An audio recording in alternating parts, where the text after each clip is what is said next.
They say the quietest people carry the loudest storms. But in the hallways of Oak Ridge High, no one saw the storm brewing inside the girl in the oversized gray hoodie. To the rest of the world, Maya Lin was invisible. She was the freshman who sat in the back of the class, her eyes always fixed on her notebook, her hands buried deep in her pockets. She never spoke unless called upon, and when she did, her voice was barely louder than a whisper. To Chloe Vance and her tight-knit circle of popular juniors, Maya's silence wasn't just weakness, it was an invitation. They saw a girl who had no friends, no money, and no voice. They had no idea that the girl they chose to break was the only person in that school capable of breaking them all without breaking a sweat. Maya's life was lived in the shadows of a quiet, drafty apartment on the edge of town. Her days began long before the sun rose, in the dim light of her living room, where the only sound was the rhythmic, soft scraping of her grandfather's slippers on the hardwood floor. Grandfather Chun was a frail man now, his hands trembling as he poured cheap green tea, his eyes clouded with the slow, cruel fog of dementia. But once, those same hands had been registered weapons. He was the last grandmaster of a closed-door style of internal martial arts, a system designed not for sport or exhibition, but for survival. It was a style that taught that the ultimate expression of power was not the ability to destroy, but the absolute control over when to stop. Maya had learned this art before she learned how to ride a bike. Her knuckles bore the faint, pale scars of thousand-fold strikes against solid wood, and her core was tempered like steel from hours of static stance training. Yet, she wore oversized clothes to hide a physique that was pure, dense muscle. She walked with a slight slouch to disguise her perfect posture and balance. She did this because of a promise. 2 years ago, her older brother, Leo, a prodigy of their grandfather's art, had been cornered by a local gang. He had fought back, unleashing the lethal techniques he had been taught. He won the fight, but the cycle of vengeance that followed took his life a week later in a senseless drive-by shooting. On his deathbed, Leo had taken Maya's hand, his voice weak but urgent, and made her swear an oath. Never use your hands to hurt. True strength is a shield, not a sword. Promise me you will walk away, no matter how hard the path. So Maya walked away. She walked away from the training rings, from the accolades, and from the girl she used to be. She became a ghost. But high schools have a way of finding ghosts and trying to make them scream. It started on a rainy Tuesday in October. Chloe Vance, the daughter of the town's wealthiest real estate developer, ruled Oak Ridge High with an iron fist disguised in a designer sleeve. She lived for the thrill of dominance, flanked by her athletic boyfriend, Jackson, and her fiercely loyal best friend, Sarah.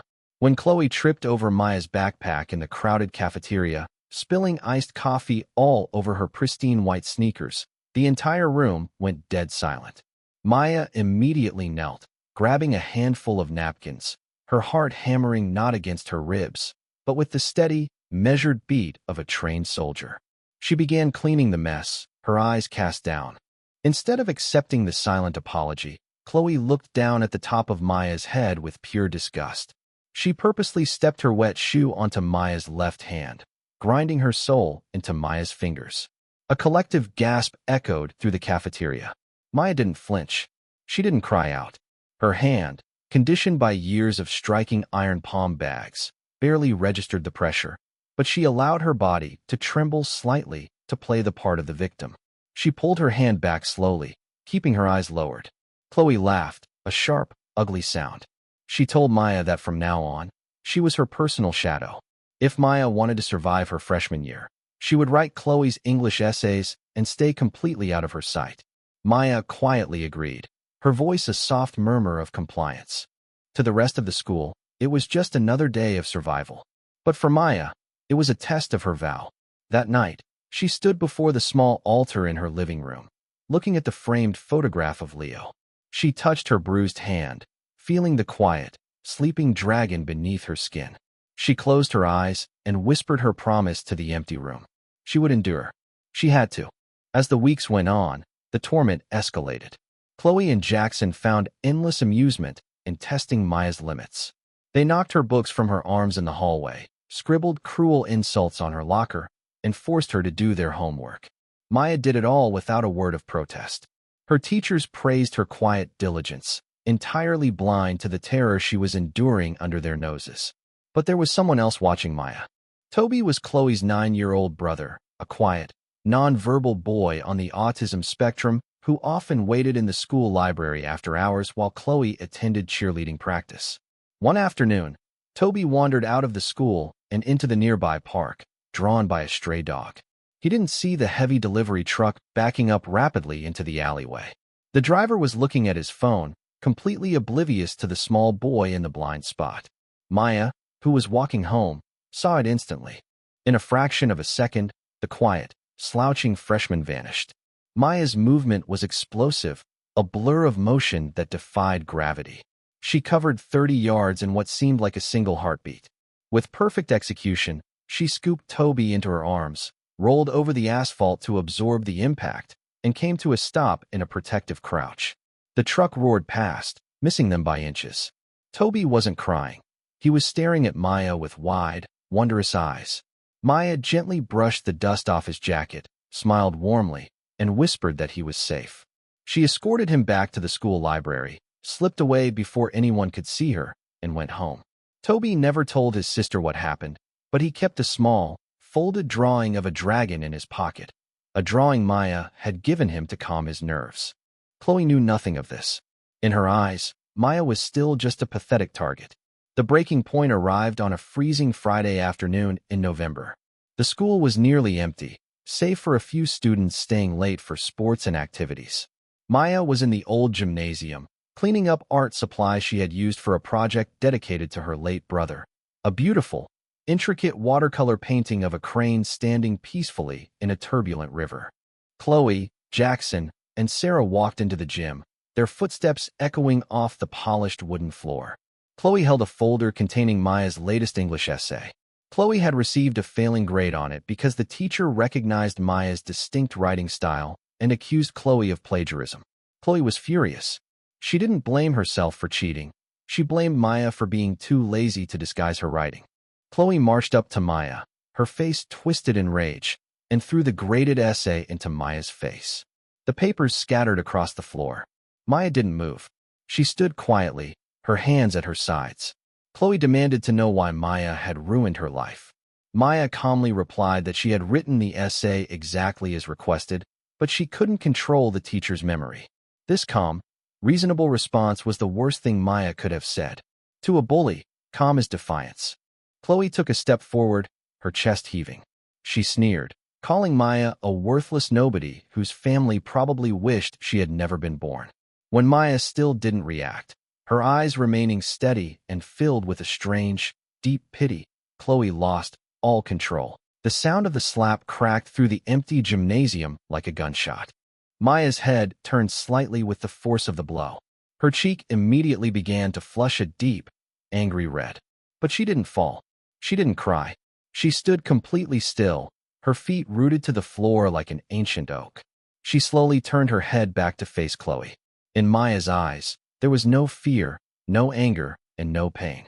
There was only a profound, heartbreaking sadness. Maya looked at Chloe and spoke in a voice that was incredibly quiet, yet filled with an undeniable weight. She said she was sorry. She was sorry that Chloe carried so much anger inside her that she felt the need to hurt others just to feel alive. She was sorry that Chloe didn't know what it felt like to be truly loved. This was the ultimate insult to Chloe's fragile ego.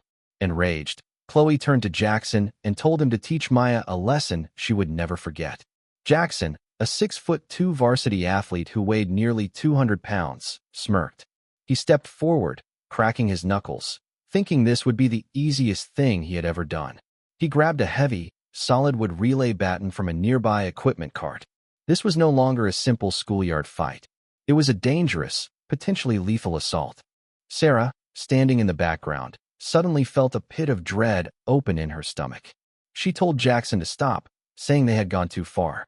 But Jackson was fueled by the desire to impress Chloe. He raised the heavy wooden baton high above his head and swung it down with full force, aiming directly for Maya's collarbone. In that microsecond, Maya's mind went completely silent.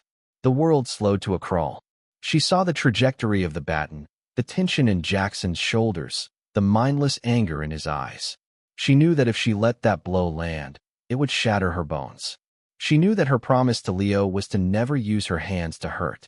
But she also remembered her grandfather's deepest teaching. True martial arts are the art of preservation. You must preserve your life so that you may preserve the peace of others. She didn't initiate. She didn't strike. She simply defended. With the fluid, effortless grace of water flowing around a rock, Maya stepped inside Jackson's guard. Her left hand rose, her palm catching his wrist with a soft, absorbing touch that completely neutralized the downward momentum of his swing. Before Jackson could even realize his arm had been stopped, Maya used her right hand to gently guide his elbow upward, completely disrupting his center of gravity. It looked like magic. Jackson, a boy twice her size, suddenly found himself airborne, spinning through the air in a perfect arc. He crashed heavily onto the gym mat, the wind completely knocked out of him. The wooden baton clattered away, rolling across the floor. Chloe and Sarah froze, their mouths hanging open in absolute shock. The quiet, fragile freshman had just tossed the school star athlete like he was a rag doll. Jackson struggled to his feet, his face red with embarrassment and fury. He lunged at her again, throwing a wild, desperate punch aimed at her face. Maya didn't even blink. She slipped the punch by an inch, her head moving with impossible speed. She caught his outstretched arm, executed a lightning-fast wrist lock, and gently but firmly pressed him down onto his knees. Jackson writhed in pain, completely immobilized by a hold that required Maya to use only 2 fingers of pressure on a highly sensitive pressure point. Maya looked down at Jackson, her face completely calm, her breathing steady and deep. She told him that his anger made him weak, and that true strength did not need to prove itself by hurting those who were smaller. With a gentle push, she released him. Jackson scrambled backward, his eyes wide with a terror he had never experienced before. Chloe stood paralyzed, her confidence completely shattered. She realized that the girl she had spent months tormenting, the girl she had just slapped, could have ended her with a single movement at any point during the school year. The power dynamic had not just shifted, it had been completely annihilated. Maya took a slow step toward Chloe. Chloe flinched, instinctively raising her hands to protect her face, expecting the brutal retaliation she knew she deserved. But the blow never came. Instead, Maya reached down and picked up the watercolor painting that had been knocked to the floor. The glass frame was shattered, and the painting was smudged with dirt. Maya carefully wiped the dust from the paper. She looked at Chloe, her eyes shining with unshed tears. She told Chloe the story of the painting. She told her about Leo, her brilliant, kind older brother who had died because he chose to fight back. She told her about the vow she had made to him to never use her hands for violence. She explained that she hadn't let Chloe bully her because she was afraid of her. She had let her do it because she was trying to honor her brother's memory by choosing peace over conflict every single day. She had endured the insults, the ruined books, and even the slap, not out of weakness, but out of a strength that Chloe could not begin to comprehend. The silence in the gymnasium was deafening. Sarah was crying quietly in the corner, deeply ashamed of her complicity. Jackson sat on the floor, staring at his hands, unable to look Maya in the eye. But it was Chloe who was shattered the most. The cold, ruthless facade she had built around herself cracked open, revealing the scared, insecure child underneath. She looked at Maya, then at the ruined painting of the crane, and finally realized the monstrous nature of her actions. For the first time in her life, Chloe had no words. Maya turned and walked toward the exit of the gym. But before she reached the double doors, she paused. Without turning around, she spoke one last time. She told Chloe that she forgave her. She said that forgiveness wasn't for Chloe's sake, but for her own, because she refused to carry the weight of Chloe's anger in her heart. The following Monday, the hallways of Oak Ridge High were different. Word of what happened in the gym never spread to the rest of the student body, not because Maya had kept it a secret, but because Chloe, Jackson, and Sarah had chosen to stay silent out of a strange, newfound respect and deep shame. The bullying stopped completely, not just for Maya, but for everyone. Chloe stepped down from her social throne, spending her free time quietly volunteering at the youth center where her brother Toby spent his afternoons. Maya continued to walk the hallways in her oversized gray hoodie, her hands in her pockets, her head held just a little bit higher. She was still quiet, but her silence was no longer mistaken for weakness. It was the quiet of a calm ocean, beautiful and deep, carrying a power that had no need to make a sound.